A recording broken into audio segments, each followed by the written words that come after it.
So, welcome to today's lecture.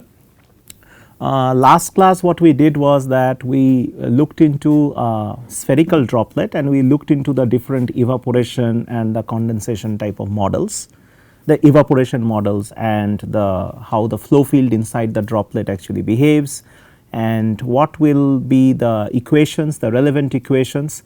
But there is one other class of applications in which droplet on a substrate becomes very important. So, in this particular lecture what we are going to do is that we are going to look into the sessile droplet evaporation aspect. By a sessile droplet I mean the droplet which is sitting on a substrate. Remember in the very first few lectures we did that a droplet on a substrate can be hydrophobic, it can be hydrophilic, it can exhibit different contact angles, different rates of spreading, what is the apparent contact angle, what is the real contact angle. We covered all these things in details in the last few classes.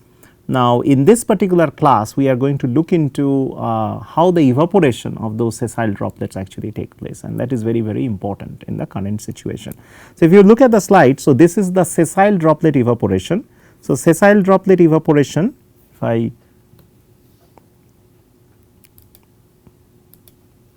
so it is like any droplet which is sitting on a platform. So, this is for example a hydrophobic droplet, because if you look at that is the kind of contact angle that you have, or actually this one is a contact angle. So, it is more than 90 degrees, okay.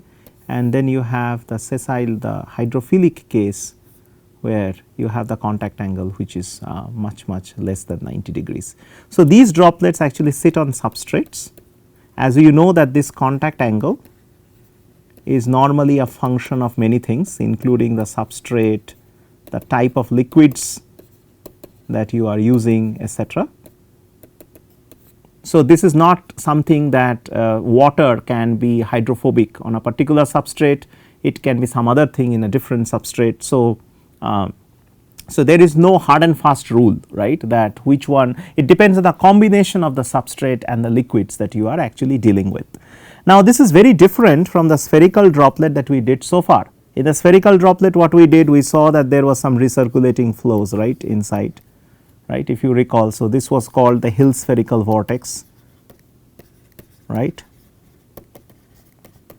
and mostly these flows there were some flow field outside, this is the gas phase flow field, and we devised equations that how the evaporation from the droplet surface actually happened, right.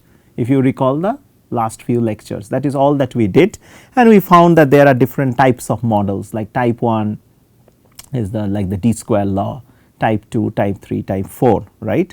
So, there was no contact with the substrate as such. So, this is like a contact free droplet, so to say, right, contact free. So, the interface is wholly between liquid and the gas, right. Here of course, you have that 3 phase contact line, right. If you look at that, that is the 3 phase contact line, it is like a line because it just extends throughout the whole thing, right. So, there is gas, there is liquid, and then there is the substrate, and we all know that there are like 3 types of surface tensions are there, right, between gas and liquid, between solid and liquid, and between solid and gas, right. We already discussed it in more details that these were the types of contact, I mean these are the types of surface tension, and this is called the 3 phase contact line, right. So, if you look at it, it is like a line, right, and we also said that there is some small layer that is adsorbed, okay, on the surface, okay, which actually alters the contact line dynamics. So, we spent some time earlier looking at the contact line motion, and we also said that these droplets can actually evaporate in a different types of ways, okay, and if you recall they were called CCA, CCR, right, and mixed, different types of modes, and we will cover some of those things in details in the next few slides, right. So, that is a droplet. If it evaporates like this is like a CCR kind of a mode. If it evaporates, if this is a droplet and it evaporates like that is like a CCA mode, right, CCA, CCR, correct, okay. So, this we already covered in some details, and this depends on what kind of a substrate you have, So, it is highly dependent on the intermolecular phenomena also. We are not going to go into that kind of a detail, but we are going to establish that how this droplet actually evaporates. So, it evaporates along the boundary, right. Okay. Is this isotropic? Is it uniform? If somebody asks you, for example, in the case of a uniformly vaporizing droplet, we saw that it was more or less isotropic, right, the vaporization pattern as far as the assumptions went. Of course, in cases where there are wakes that are formed behind a contact free droplets, this could be other things as well, right. But we assume that it was more or less isotropic evaporation, if you recall that what we did earlier, right. Here of course,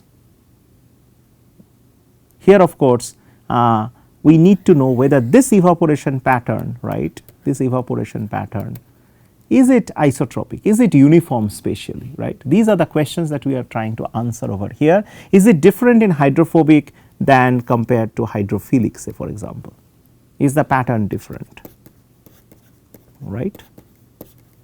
What are the kind of flow fields that are created within such droplets? We know that this is Hill spherical vortex. What about this? What about this? What kind of flow fields are created inside because of this diffusion? It is a completely diffusion problem. So, there is no flow around the droplet. So, that is the premise of our assumption. So, this is like you put a drop of water on a platform and you let it evaporate. We are trying to understand that dynamics. Assume that there is no flow around the droplet, there is no convective flow field around the droplet. Let us see what happens. So, why is it important? That is because the droplet evaporation is pivotal to a plethora of natural and industrial processes like food processing, fire suppression, formation of microcapsules, drug delivery, functional coatings, and even combustion of what we call the new generation of fuels, which is like nanofuels. This also we covered a little bit in our very early lectures, right. So, it is pivotal. For example, drug delivery, it is very important. We mostly deal with sessile droplets in such scenarios. It can be also droplets, it can be also contact free droplets. It can be also used for creating a pattern on a surface. So, you have a plate, you want to create all kinds of patterns on it, right. You mostly use sessile droplets for that, right. So, it's actually cuts across multiple domains. It is just not mechanical engineering, it is just not pharmaceutics, it is there everywhere, right. Now, when a droplet was actually spilled, and this experiment you guys can do at your home, right, that if you have a cup of coffee, you take a cup of coffee and you spill a small drop of that coffee on a substrate, right, and assume that the contact line remains pinned. That means you spill the coffee, it actually is on a hydrophilic substrate, the contact line kind of remains pinned, and this is how the surface of the droplet actually regresses, got it. So, this is at different, so here actually time increases, right. So, you find something very interesting happens, you get what we call a coffee ring pattern. Do you see that pattern around there on the outskirt of this line? So, these things, these are called what we call the coffee ring pattern. You see that there is a lot of intense deposits, the particles, the coffee particles basically, they have got deposited on the perimeter, but not in the interior, no deposits here, right. Amazing, right. Normally what you do expect that you spill a coffee everywhere in that particular spillage, there will be deposits everywhere, right. Instead what you have is a deposit along a boundary, right. It is like a boundary, right. There is practically no deposits in the interior. Very, very interesting, right. And this happens when this contact line is pinned, okay. So, that is very, very good, right. Okay. So, why is this coffee ring formation happens, and we are going to spend a little bit of time on this. This work is dedicated to, actually Deegan is the one who actually found a complete solution for this. This is very intriguing kind of a phenomena, right, that you spill a coffee, drop of coffee, why should the particles all go towards the edge, why not there should be any deposits in the center, right. Similarly, when you actually drop, if you look at these are the different blood drops from different persons, like for example, right. So, A is for example the blood drop, you can see the cracking and flacking of the blood drop, this is from a healthy person, this is a person with anemia, this is a person once again in good health, okay, and this is once again from a person who is suffering from hyperlipidemia. So, you can see this is also can act just by watching the evaporative pattern and the deposit pattern, one can use that as a diagnostic tool also, right. So, just by looking at pattern,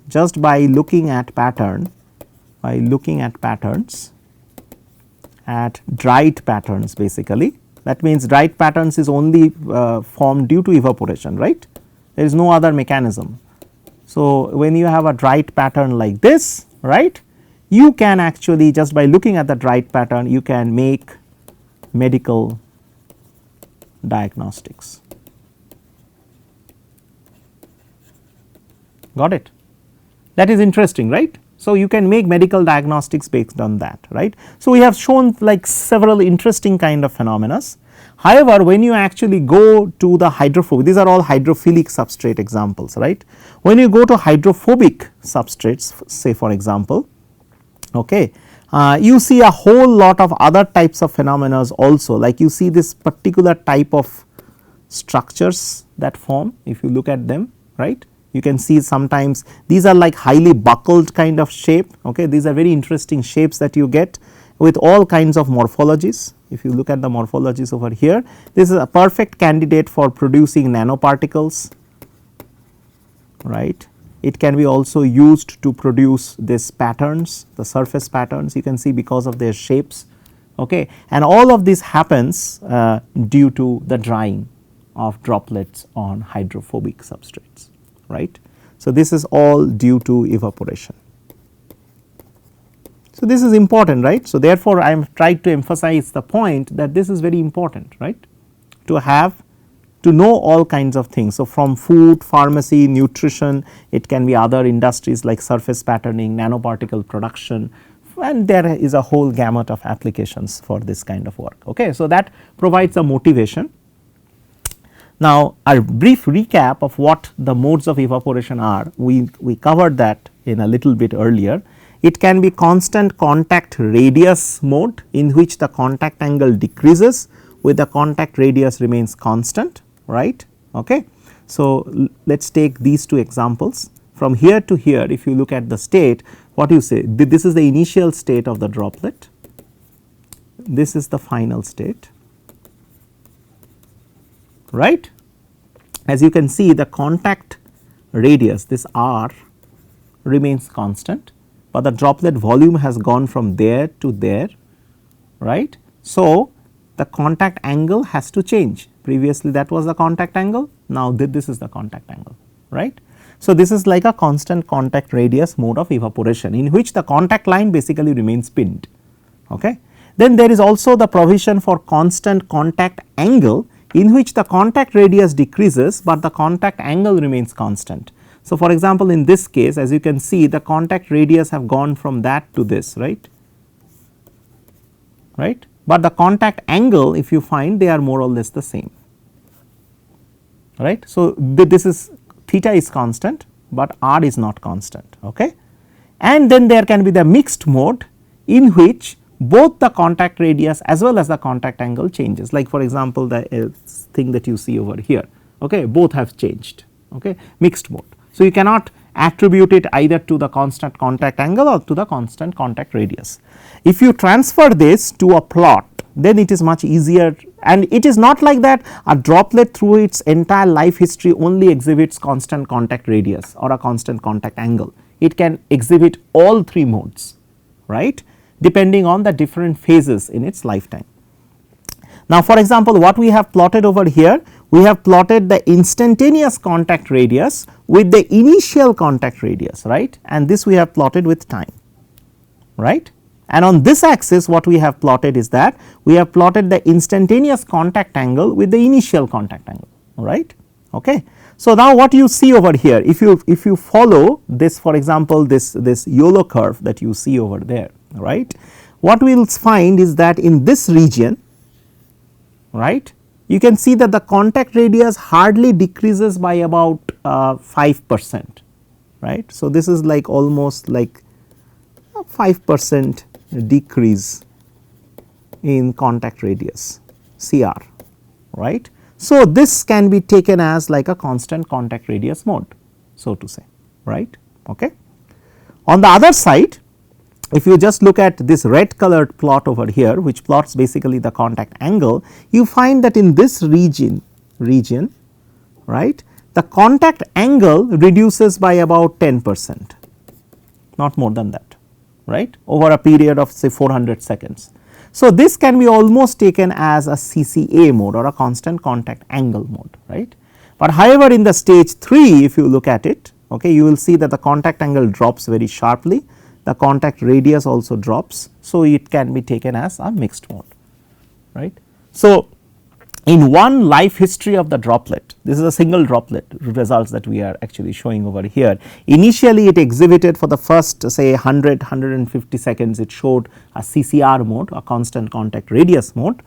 In the next 400 seconds or so, it showed the CCA or the constant contact angle mode, and the last 300 seconds or so, it showed a mixed mode, right. So, in the constant contact radius mode, the contact radius decreased by only 5%, the constant contact angle reduced by about 10%. So, they are not exactly constant, but they are very equal to each other, right. Okay. So, that is what we have got out of this particular figure.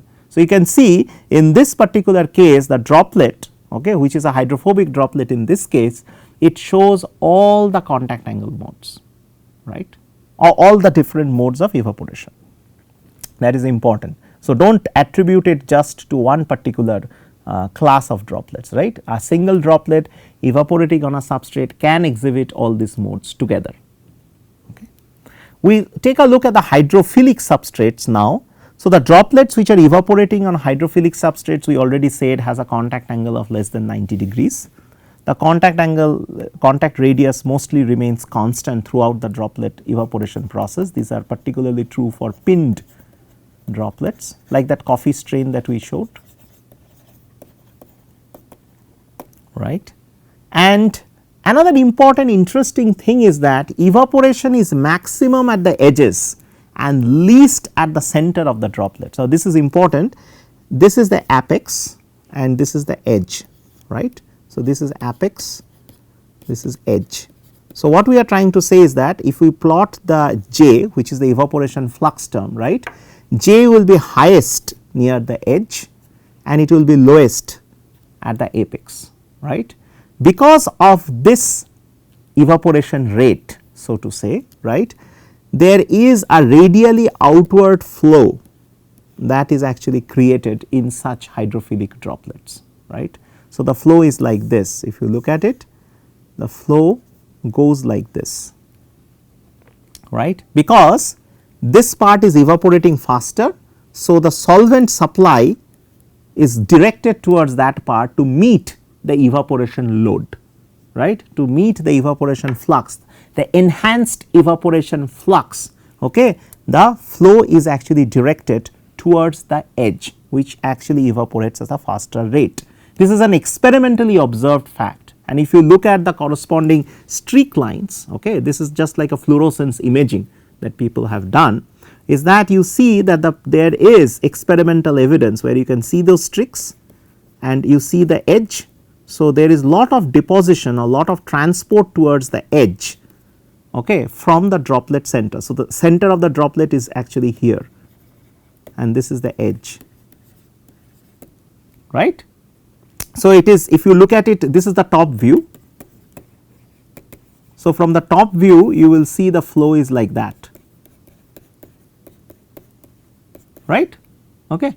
And from the side view, this is the side view, the same flow will look something like that, right.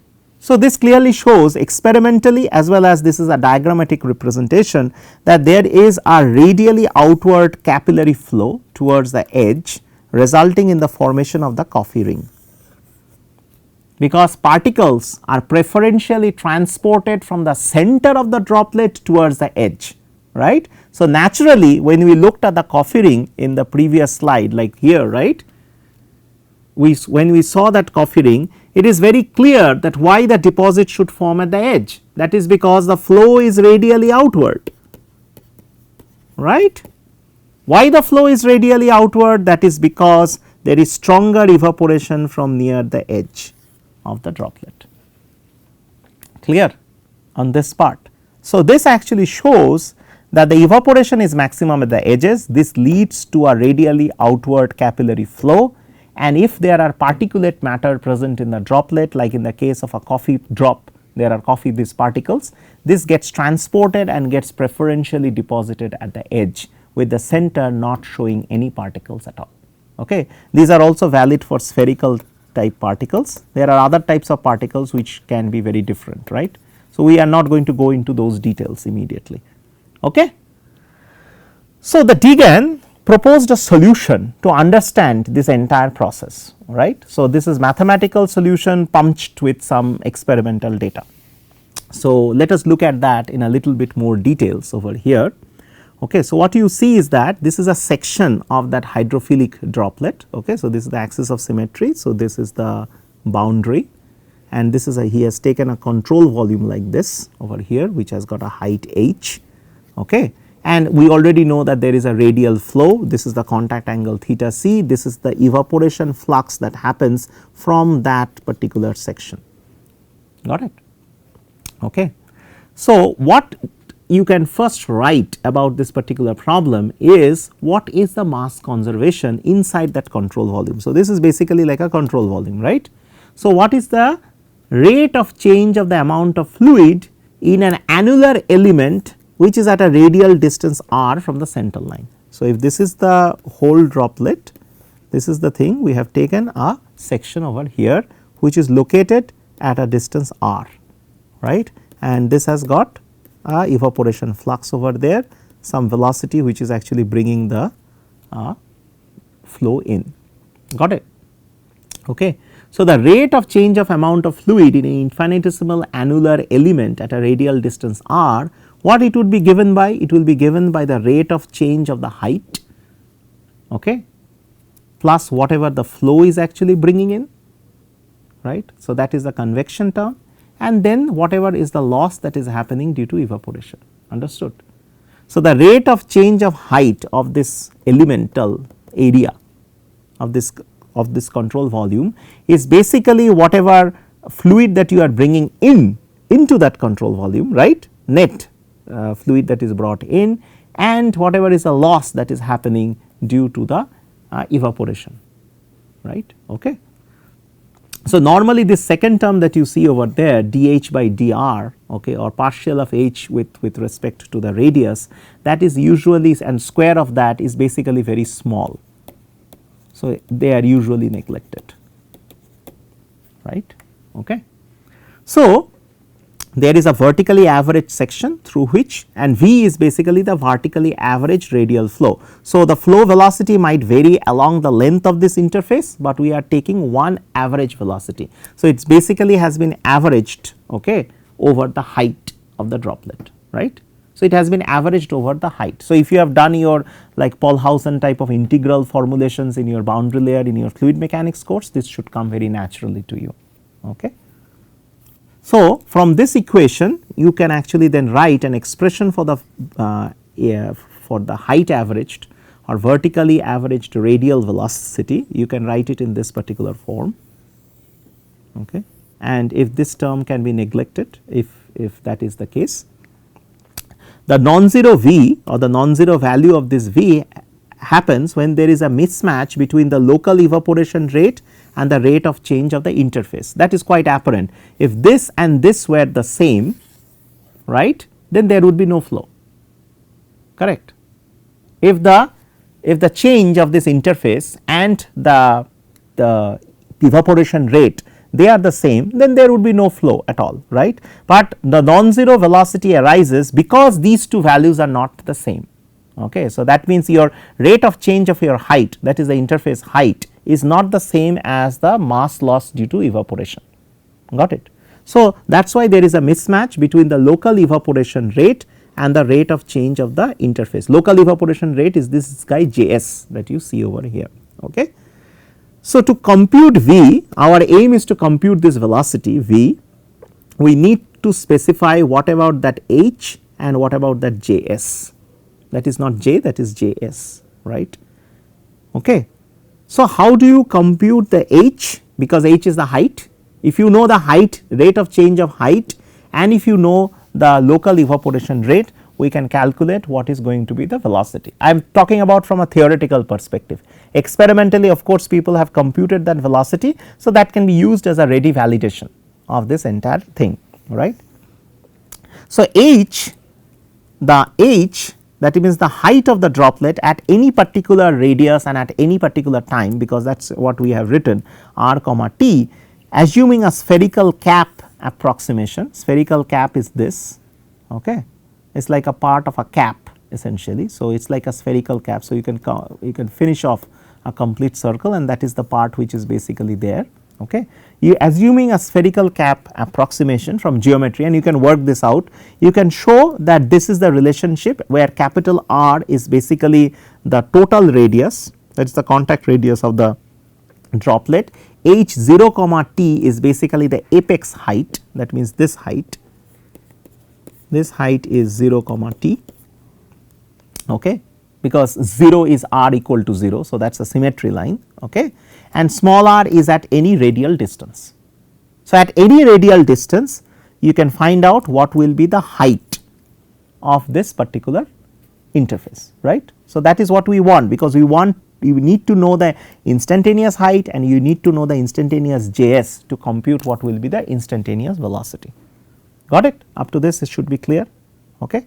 So, before we go, okay, so because the lecture time is actually for this, in the next lecture we will pick it up from here and we will show that what happens due to this, okay. Okay. So, in the next lecture.